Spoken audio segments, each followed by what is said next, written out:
बिस्मिल्लाहिर्रहमानिर्रहीम। मैं अमेरिका तो शहजाद बाजवा पर इस वेले मैं मौजूद हाँ सेंट्रल लंदन दे विच और लंदन का जोड़ा टावर ब्रिज है। मैं इस वेले तुहानू जोड़ा है ना वो दिखा रहा। मेरे पिछे तुसी देख सकते होवोगे यह लंदन टावर ब्रिज है और यह ब्रिज के बारे दे विच मैं थोड़ा जिहा तुहानू आगाह करांगा कि 1886 दे विच इस पुल की तामीर शुरू हुई सी और 1894 दे विच तकरीबन 7-8 साल के अरसे दे विच जिहड़ा है ना जी यह बनया सी। और यह पुल जिहड़ा है ना तुसी ये देखो यह दरियाए टीम्स यह दिखाना जी जरा है मंजर यह दरियाए टीम का जिहड़ा है ना जी है नज़ारा तुहानू दिखा रहे हैं। यह दरियाए टीम के किनारे दे विच यह बनया होया वे और ये बनाने का मकसद ये सी कि यह दोवें किनारियां नू आपस दे विच जिहड़ा है ना मिलाया जाए, यानी कि एक वो किनारा वे एक यह किनारा वे तो इन्हों आपस दे विच जिहड़ा है ना मिलाया जाए। और ये नाल ये भी है सी कि इत्थे बहरी जहाज़ भी गुजरते सी तो बहरी जहाज़ों वास्ते जिहड़ा है ना जी ये जिहड़ा पुल जिहड़ा है दरम्यान दे विचों ना ओपन भी हो जाता है क्योंकि वो बड़े होंदे ने इस पासे वो फिर जिहड़ा है ना जी पुल जिहड़ा है ना जी ओपन भी हो जाता है। और यह गोथम ते विक्टोरियन स्टाइल का बनया होया है पत्थर और लोहे का और इतना मजबूत है तुसी ला लो कि 1894 के उत्तों जिस तरीके का बनया में तो उस तो बाद का जिहड़ा है ना जी कितना अरसा हो गया 200-250 साल के जिहड़े है ना जी कि बल्कि ज़्यादा ही अरसा हो गया होया वे यह बनया होया पुल तो अजे तक यादगार पुल है। तो मैं तुहानू पुल के जिहड़े ने ना जी दूसरे हिस्से भी नाल जाके दिखाना वा तो यह जरा दिखाना। लेकिन यह हिस्सा वो वे कि जिहड़ा जनाब जिथे यह थले जिहड़ा है ना जी हिस्से दे विच तुहानू मैं कोल जाके भी दिखावांगा कि इत्थे अक्सर इंडियन दियां फिल्मां दियां शूटिंगां वगैरह भी होंदियां ने। तो यह जिहड़ा पुल दा ते दरियाए टीम का एक बारी फिर नज़ारा मैं तुहानू दिखा रहा हूँ। तो यह देखो जनाब उहदे इर्द गिर्द कितनियां अच्छियां खूबसूरत जिहड़ियां ने बिल्डिंगां यह बनिया हुई। तो लंदन बस्ती लंदन दे विच आके यह पुल जिहड़ा है ना जी बहुत ही ज़्यादा मशहूर है तो बहुत ही अच्छा वे। तो तुसी यह देखो कि जितने भी सयाह इत्थे आंदे ने और इत्थे आके वो जिहड़ा है अपना इसका जिहड़ा है ना विजिट जिहड़ा है ना जी वो करते ने।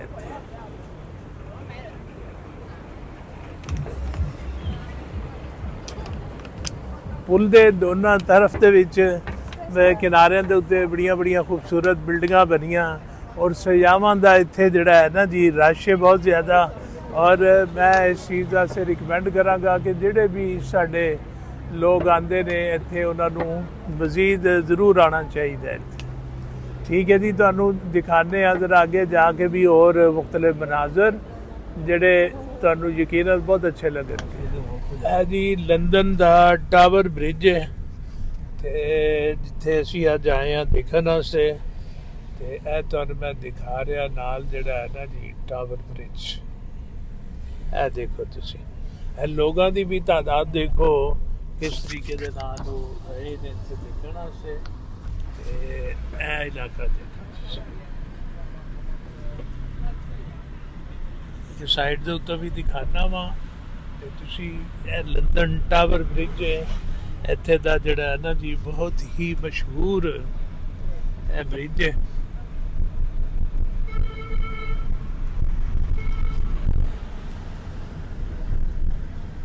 इस ब्रिज के उत्तों आके जिहड़ा है ना बड़े बड़े खूबसूरत मनाजर तुहानू मिलणगे।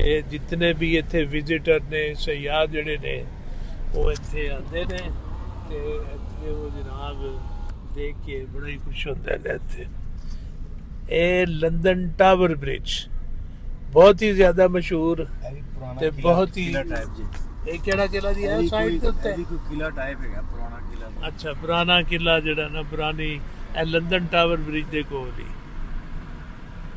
अच्छा ठीक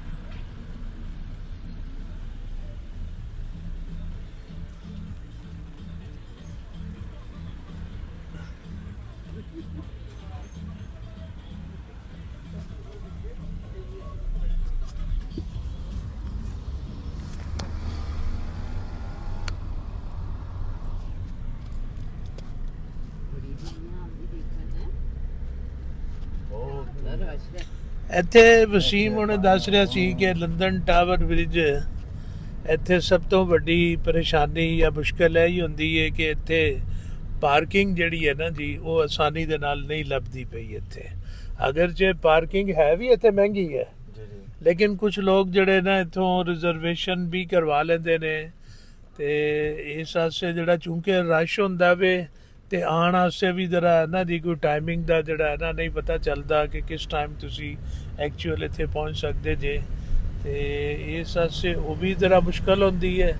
ਤੇ ਲੇਕਿਨ ਇੱਥੇ ਹੁਣ ਜਿਹੜੀ ਪਾਰਕਿੰਗ ਜਿਹੜੀ ਹੈ ਨਾ ਅਸੀਂ ਹੁਣ ਲੱਭ ਰਹੇ ਹਾਂ ਕਿ ਸਾਨੂੰ ਕੋਈ ਪਾਰਕਿੰਗ ਜਿਹੜੀ ਹੈ ਨਾ ਜੀ ਅੱਛੀ ਦੀ ਮਿਲ ਜਾਏ, ਤੇ ਅਸੀਂ ਤਾਂ ਕਿ ਨਜ਼ਦੀਕ ਤਰੀਨ ਇਲਾਕੇ ਦੇ ਵਿੱਚ ਅਸੀਂ ਵੀ ਗੱਡੀ ਖਿਲਾਰ ਕੇ ਤੇ ਅਸੀਂ ਜਿਹੜਾ ਹੈ ਨਾ ਜੀ ਪੈਦਲ ਵੀ ਥੋੜਾ ਜਿਹਾ ਵਿਜ਼ਿਟ ਕਰ ਲਈਏ ਇਸ ਇਲਾਕੇ ਦੇ। ਜੀ ਇੱਥੇ ਦਾ ਮੌਸਮ ਦੇਖੋ, ਮੌਸਮ ਬਹੁਤ ਹੀ ਅੱਛਾ, ਬਹੁਤ ਹੀ ਖੂਬਸੂਰਤ ਮੌਸਮ ਹੈ, ਨਾ ਗਰਮੀ ਨਾ ਸਰਦੀ, ਤੇ ਹਾਲਾਂਕਿ ਅਸਮਾਨ ਦੇ ਉੱਤੇ ਤੁਸੀਂ ਬੱਦਲ ਵਗੈਰਾ ਦੇਖੋ ਤੇ ਬਦਲਾਂ ਦੇ ਨਾਲ ਦੇਖ ਕੇ ਇਹ ਹੀ ਅੰਦਾਜ਼ਾ ਹੁੰਦਾ ਹੈ ਕਿ ਯਾਰ ਇੱਥੇ ਤੇ ਕਾਫੀ ਜ਼ਿਆਦਾ ਠੰਡ ਹੋਏਗੀ, ਤੇ ਲੇਕਿਨ ਇੱਥੇ ਬੜਾ ਹੀ ਮਜ਼ੇਦਾਰ ਜਿਹਾ ਮੌਸਮ ਹੈ ਤੇ ਬਹੁਤ ਹੀ ਅੱਛਾ ਜਨਾਬ ਇੰਜੋਏ ਕਰ ਰਹੇ ਹਾਂ ਅਸੀਂ ਇਸ ਮੌਸਮ ਦੇ ਨਾਲ। ਤੇ ਔਰ ਉਹਦੇ ਨਾਲ ਨਾਲ ਜਿਹੜਾ ਹੈ ਨਾ ਜੀ ਬੜੇ ਖੂਬਸੂਰਤ ਜਿਹੜੇ ਨਾ ਜੀ ਇੱਥੇ ਮੰਜ਼ਰ ਤੇ ਖੂਬਸੂਰਤ ਇਲਾਕੇ, ਅੱਛੇ ਲੋਕ ਔਰ ਸਫਾਈ ਦਾ ਮਿਆਰ ਵੀ ਜਿਹੜਾ ਹੈ ਨਾ ਜੀ ਬੇਹੱਦ ਉਮਦਾ। ਤੇ ਇਹ ਜਨਾਬ ਲੰਡਨ ਦੇ ਜਿਹੜੇ ਮਨਾਜ਼ਰ ਮੈਂ ਆਪਣੇ ਤਮਾਮ ਦੋਸਤ ਅਹਿਬਾਬ ਨੂੰ ਜਿਹੜੇ ਮੇਰੇ ਚੈਨਲ ਨੂੰ ਜਿਨ੍ਹਾਂ ਸਬਸਕ੍ਰਾਈਬ ਵੀ ਕੀਤਾ ਹੋਇਆ ਵੀ ਉਹਨਾਂ ਵਾਸਤੇ ਇਹ ਮੈਂ ਖਾਸ ਤੌਰ ਦੇ ਉੱਤੇ ਜ਼ਰਾ ਦਿਖਾ ਰਿਹਾ ਜੇ ਕਿ ਇਹ ਲੰਡਨ ਦੇ ਮਨਾਜ਼ਰ ਜਿਹੜੇ ਨੇ ਤੁਸੀਂ ਦੇਖੋ, ਤੇ ਬਹੁਤ ਹੀ ਅੱਛਾ ਜਨਾਬ ਮਾਹੌਲ ਹੈ ਇੱਥੇ। ਲੇਕਿਨ ਇਹਦੇ ਨਾਲ ਨਾਲ ਮੇਰੇ ਇੱਕ ਵਸੀਮ ਨੇ ਵੀ ਮੈਨੂੰ ਦੱਸਿਆ, ਮੇਰੇ ਇੱਕ ਹੋਰ ਅਜ਼ੀਜ਼ ਹੈ ਨੇ ਵਿਕਾਸ ਭਾਈ, ਉਹਨਾਂ ਨੇ ਵੀ ਦੱਸਿਆ ਮੈਨੂੰ ਸਪੈਸ਼ਲ ਫੋਨ ਕਰਕੇ, ਉਹਨਾਂ ਨੇ ਕਿਹਾ ਜੀ ਕਿ ਤੁਸੀਂ ਇੱਥੇ ਹੁਣ ਲੰਡਨ ਦੇ ਵਿੱਚ ਸੈਂਟਰਲ ਲੰਡਨ ਦੇ ਵਿੱਚ ਮੌਜੂਦ ਹੋ ਤੇ ਤੁਸੀਂ ਜ਼ਰਾ ਬਾਹਰ ਨਿਕਲ ਕੇ, ਮੈਨੂੰ ਪਤਾ ਹੈ ਕਿ ਤੁਸੀਂ ਇੱਥੇ ਆਪਣਾ ਵੀਡੀਓ ਵਗੈਰਾ ਬਣਾਓਗੇ, ਤੇ ਜ਼ਰਾ ਬਾਹਰ ਨਿਕਲ ਕੇ ਜਿਹੜਾ ਹੈ ਨਾ ਇਸ ਚੀਜ਼ ਦਾ ਖਾਸ ਤੌਰ ਦੇ ਉੱਤੇ ਖਿਆਲ ਰੱਖਣਾ, ਕਿਉਂਕਿ ਇੱਥੇ ਲੋਕ ਅਕਸਰ ਉਹ ਇਲੈਕਟ੍ਰਿਕ ਮੋਟਰਸਾਈਕਲ ਜਾਂ ਮੋਟਰ ਸਕੂਟੀ ਜਿਹੜੀ ਹੁੰਦੀ ਹੈ ਉਹਦੇ ਉੱਤੇ ਆ ਕੇ ਉਹ ਪਤਾ ਵੀ ਨਹੀਂ ਲੱਗਣ ਦਿੰਦੇ, ਤੇ ਉਹ ਤੁਹਾਡਾ ਮੋਬਾਈਲ ਜਿਹੜਾ ਹੈ ਨਾ ਖੋ ਕੇ ਇਹ ਜਾ ਤੇ ਉਹ ਜਾ, ਤੇ ਤੁਸੀਂ ਨਾ ਉਹਨਾਂ ਦੇ ਮਗਰ ਨੱਸ ਸਕਦੇ ਜੇ। ਇਹ ਇੱਥੇ ਜਿਹੜੇ ਨਾ ਜੀ ਕ੍ਰਾਈਮ ਵਗੈਰਾ ਜਿਹੜੇ ਨੇ ਜੀ ਇਹ ਲੋਕ ਕਰਦੇ ਨੇ, ਤੇ ਇਸ ਵਾਸਤੇ ਮੈਨੂੰ ਸਪੈਸ਼ਲ ਵਾਰਨਿੰਗ ਜਿਹੜੀ ਹੈ ਵਸੀਮ ਨੇ ਵੀ ਦਿੱਤੀ ਔਰ ਵਿਕਾਸ ਨੇ ਵੀ ਦਿੱਤੀ, ਦੋਨਾਂ ਦਾ ਬਹੁਤ ਬਹੁਤ ਸ਼ੁਕਰੀਆ, ਉਹਨਾਂ ਨੇ ਮੈਨੂੰ ਇਹ ਦੱਸਿਆ। ਤੇ ਔਰ ਇਹਦੇ ਨਾਲ ਨਾਲ ਮੈਂ ਆਪਣੇ ਉਹ ਅਹਿਬਾਬ ਨੂੰ ਵੀ ਕਹਾਂਗਾ ਜਿਹੜੇ ਇੱਥੇ ਆਉਂਦੇ ਨੇ ਤੇ ਔਰ ਵੀਡੀਓ ਵਗੈਰਾ ਬਣਾਉਂਦੇ ਨੇ ਬਾਹਰ ਨਿਕਲ ਕੇ, ਕਿ ਉਹ ਵੀ ਇਸ ਮਾਮਲੇ ਦੇ ਵਿੱਚ ਜਿਹੜਾ ਹੈ ਨਾ ਇਹਤਿਆਤ ਕਰਨ ਜੀ। ਹੁਣ ਮੈਂ ਇਹ ਪੁਲ ਨੂੰ ਦਿਖਾਉਣ ਵਾਸਤੇ ਤੁਹਾਨੂੰ ਥੱਲੇ ਆਇਆ ਵਾਂ, ਇਹ ਉੱਤੋਂ ਹੀ ਥੱਲੇ ਜਿਹੜਾ ਹੈ ਨਾ ਰਸਤਾ ਬਣਿਆ ਹੋਇਆ ਇੱਥੇ ਇਹ ਵਾਕਵੇ ਦੇ ਨਾਲ ਆਉਣ ਦਾ, ਤੇ ਇਹ ਜਨਾਬ ਪੁਲ ਤੁਸੀਂ ਇਹ ਦੇਖੋ, ਜਿਵੇਂ ਮੈਂ ਤੁਹਾਨੂੰ ਦੱਸਿਆ ਹੈ ਨਾ ਜੀ 1894 ਦੇ ਵਿੱਚ ਇਹਦੀ ਤਾਮੀਰ ਜਿਹੜੀ ਹੈ ਨਾ ਮੁਕੰਮਲ ਹੋਈ ਸੀ। ਤੇ ਇਹ ਪੁਲ ਜਿਹੜਾ ਹੈ ਨਾ ਜੀ ਆਪਣੇ ਅਨੋਖੇ ਡਿਜ਼ਾਈਨ ਤੇ ਬੜੀ ਸ਼ਾਨਦਾਰ ਕੰਸਟਰਕਸ਼ਨ ਦੀ ਵਜ੍ਹਾ ਨਾਲ ਜਿਹੜਾ ਹੈ ਨਾ ਜੀ ਬਹੁਤ ਜ਼ਿਆਦਾ ਮਸ਼ਹੂਰ ਹੈ, ਬਲਕਿ ਦੁਨੀਆ ਭਰ ਦੇ ਉੱਤੋਂ ਜਿੰਨੇ ਸਯਾਹ ਆਉਂਦੇ ਨੇ ਤੇ ਇਸ ਪੁਲ ਦਾ ਨਜ਼ਾਰਾ ਕਰਨ ਵਾਸਤੇ ਜਿਹੜਾ ਹੈ ਨਾ ਉਹ ਆਉਂਦੇ ਨੇ। ਇਹ ਪੁਲ ਦਾ ਉਹ ਹਿੱਸਾ ਵੇ ਜਿਹੜਾ ਮੈਂ ਹੁਣ ਤੁਹਾਨੂੰ ਦੱਸਿਆ ਸੀ ਕਿ ਇਹ ਖੁੱਲ੍ਹ ਜਾਂਦਾ ਵੇ, ਇੱਕ ਸਾਈਡ ਦਾ ਉੱਤੋਂ ਦਰ ਇਹ ਵੇ, ਇੱਕ ਪਰਲਾ ਵੇ। ਤੇ ਇੱਥੇ ਮੈਂ ਆਪਣੇ ਉਰਦੂ ਬੋਲਣ ਵਾਲਿਆਂ ਨੂੰ ਵੀ ਜਿਹੜਾ ਹੈ ਨਾ ਜੀ ਉਹ ਦੱਸਾਂਗਾ कि ये पुल जो है ये 1894 में बनाया गया है, लंदन टावर ब्रिज। इसकी तामीर 1894 में 1894 में ये वाला पुल तामीर हुआ, और ये अपनी मनफरद और शानदार डिज़ाइन की वजह से बहुत मशहूर है। ये नीचे दरियाई टीम्स है, तो ये दरियाई टीम्स के ऊपर ये पुल जो है ना ये बनाया गया था ताकि ये दोनों किनारे आपस में मिल सके, क्योंकि ये दरियाई टीम जो है दोनों तरफ की ये आबादी को तकसीम करता है आपस में। एक साइड में इस तरफ, एक साइड में इस तरफ, दोनों को आपस में मिलाने का कोई रास्ता था कोई नहीं। इसलिए यहाँ की जो गवर्नमेंट है उस वक्त ज़माने की, उन्होंने ये पुल जो है ना ये बनाया, ये दरियाई टीम्स के ऊपर। यहाँ से चौड़ाई देख लें कितनी ज़्यादा है, और ये काफ़ी ज़्यादा गहरा भी है। तो यहाँ से बहरी जहाज़ भी गुज़रते हैं, और बहरी जहाज़ इस जगह से जब गुज़रते हैं तो उस ज़माने में ये जनाब इस तरीके से बनाया गया, ये जो लोहे के जो पुल है ये ऊपर उठाया जाता है, ताकि चूँकि वो बहरी जहाज़ जो है ना काफ़ी ज़्यादा ऊंचाई पे होता है, इसलिए यहाँ से उठा के बहरी जहाज़ को जो है ना गुजार दिया जाता है, फिर पुल अपनी असली हालत में आ जाता है। और ये एक रास्ता ये जाने के लिए, एक रास्ता आने के लिए, यानी कि ये 2 वे पुल जो है ना बनाया गया है। और इसके साथ ही, पुल के साथ साथ ही ये इन्होंने वॉकवे बनाई हुई है। दुनिया भर के सयाह यहाँ पे मौजूद हैं, हर रंग के, हर नस्ल के, हर मज़हब के, क्या गोरे, क्या काले, क्या एशियन, क्या अफ्रीकी। और यहाँ पे हर कोई अपने अपने अंदाज में ये इंजॉय लोग कर रहे हैं। इसके साथ साथ ये इस तरीके से ये बनाए गए वॉकवे कि यहाँ पे लोगों के बैठने के लिए ये साइड पे ये जगह भी बनाई गई है, ताकि लोग जो है ना अगर बैठ के यहाँ पे आराम करना चाहें तो वो भी कर सकते हैं। साथ पीछे पीछे ये देखें बहुत अच्छी बिल्डिंग्स भी हैं यहाँ पे। तो ये जनाब लोग इंजॉय करके फैमिलीज़ के साथ अपनी तस्वीरें वगैरह भी उतरवा रहे हैं, और इन लम्हों को यादगार बनाने के लिए वो कैमरे की आंख में महफूज कर रहे हैं। जो यहाँ पे हैं वो तो काफ़ी ज़्यादा इंजॉय कर रहे हैं, लेकिन आप लोगों को भी मैं इंजॉय कराने के लिए ये वीलॉग बना रहा हूँ, ताकि मेरे वो सब सब्सक्राइबर, मेरे चाहने वाले, मेरे दोस्त अहबाब, सब लोग जो है जो मेरा चैनल देखते हैं उनके लिए ये मैं वीलॉग बना रहा हूँ। आप भी मेरे साथ इंजॉय करें। और ये तारीख़ी, ये देखें लंदन का एक मशहूर व मारूफ मरकज़ है, जहाँ पे सयाह जो है दुनिया भर के जब आते हैं तो नहायत ही वो अच्छा वक्त यहाँ पे गुजारते हैं।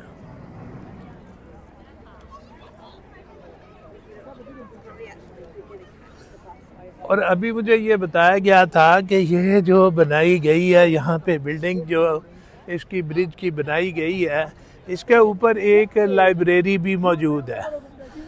तो अंदर से ही ये जो टावर ब्रिज है, इसके अंदर से ही सीढ़ियाँ ऊपर जा रही हैं। तो ऊपर इन्होंने वो लाइब्रेरी जो है बनाई गई है। उस लाइब्रेरी में इस पुल की तामीर में जो जो मुमकिन नक्शा जात हैं, जो मुमकिन मसाइल आए, किस तरीके से उनको हल किया गया, या उस ज़माने की जो ज़रूरियात थी यहाँ पे, तो वो सारी उसके बारे में आगाही जो है ना ऊपर दी गई है। इस वक्त चूँकि ऊपर जाने का टाइम जो है ना ख़त्म हो चुका हुआ है, इसलिए मैं ऊपर चाहने के बावजूद नहीं जा सकता। तो लेकिन ये पुल के मनाज़र मैं आपको ये ज़रूर यहाँ पे दिखा सकता हूँ, और उसके साथ साथ लोग जो हैं वो किस तरीके से यहाँ पे इंजॉय कर रहे हैं, तो वो भी दिखा रहा हूँ। और ये जो वॉकवे जो बनी हुई है यहाँ पे मुझे बताया गया है कि इंडियन फिल्मों की जो होती हैं शूटिंग वगैरह वो भी यहाँ पे की गई हैं। और यहाँ उनका जो है ना जो फिल्म लोग बनाते हैं या शूटिंग करते हैं, उनके लिए ये बड़ा हॉट जो है ना प्लेस है। लो जी, आज दा मैं ਤੁਹਾਨੂੰ ਇੱਥੇ ਵੀਲਾਗ ਜਿਹੜਾ ਹੈ ਨਾ ਜੀ ਉਹ ਦਿਖਾਇਆ ਵੇ। ਤੇ ਜਿਸ ਤਰ੍ਹਾਂ ਮੈਂ ਆਪਣੇ ਵੀਲਾਗ ਦੇ ਵਿੱਚ ਦੱਸਿਆ, ਤੁਸੀਂ ਦੇਖ ਹੀ ਲਿਆ ਹੋਣਾ, ਬੜੀ ਖੂਬਸੂਰਤ ਜਿਹਾ ਇਲਾਕਾ ਤੇ ਇਹ ਬ੍ਰਿਜ ਜਿਹੜਾ ਵੇ ਮੈਨੂੰ ਵੀ ਯਕੀਨਨ ਇਹ ਬਹੁਤ ਜ਼ਿਆਦਾ ਪਸੰਦ ਆਇਆ ਵੇ ਤੇ ਬਹੁਤ ਅੱਛਾ ਰਿਹਾ ਵੇ ਮੈਨੂੰ। और one of the favourite, one of the lovely place in the London, that is the tower bridge. तो ये बड़ा हिस्टोरिकल था, तो यहाँ आके मुझे बड़ा अच्छा लगा। उम्मीद है आप लोगों को भी मेरा ये वीलॉग जो है ना पसंद आया होगा। इस तो देखिए और अपने अपने कमेंट्स में बताइए। तो आखिर में मैं आपसे यही कहूँगा कि मैं और भी यहाँ के मुख्तलिफ जो स्पॉट हैं मशहूर, वो मैं आपको आइंदा के लिए दिखाने की कोशिश करूँगा। तो ठीक है मेरे सजनों, बेलियों, दोस्तों, मेरे प्यारों, मेरे चाहण वालियों, ते मेरे वो दोस्त जिन्होंने सब सब्सक्राइब भी किया है, जिन्होंने नहीं भी किया होया, ਤੇ ਤੁਸੀਂ ਅਗਰ ਉਹ ਸਬਸਕ੍ਰਾਈਬ ਵੀ ਕਰੋ, ਇਨਸ਼ਾਅੱਲਾ ਤਾਲਾ ਮੈਂ ਤੁਹਾਨੂੰ ਹੋਰ ਅੱਛੇ ਅੱਛੇ ਜਿਹੜੇ ਮਨਾਜ਼ਰ ਦਿਖਾਵਾਂਗਾ ਤੇ ਉਮੀਦ ਹੈ ਤੁਹਾਨੂੰ ਇਹ ਪਸੰਦ ਆਇਆ ਹੋਵੇਗਾ। ਅੱਲਾ ਹਾਫਿਜ਼।